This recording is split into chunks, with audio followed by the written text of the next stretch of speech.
Welcome to Guide Guru. We hope this video helps. You start by prepping both devices. Make sure your AirPods Pro and Android have at least 20% battery, and disable Bluetooth on other gadgets so there's no interference. Open the AirPods case and press and hold the setup button until the LED blinks white. This forces pairing mode. Once done, go to your Android's Bluetooth settings and keep that screen visible. These steps eliminate common conflicts and get you immediately into the pairing process without guessing. You now complete the actual pairing. In Settings, tap Bluetooth, then choose Pair New Device or Scan. When the AirPods Pro appear, look for the device name while the case LED blinks white, tap it to connect.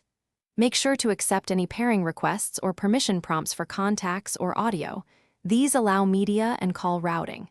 If Android shows pairing then connected, test audio by playing something. This step explains why scanning and permissions are essential for full functionality. Finish by verifying audio, microphone, and call routing.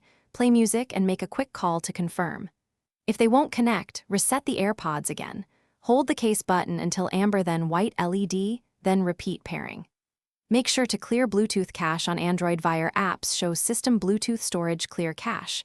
This removes stale device data. If problems persist, reboot the phone and retry. This troubleshooting tip typically resolves lingering pairing conflicts. Thanks for watching. Consider subscribing if we helped you today.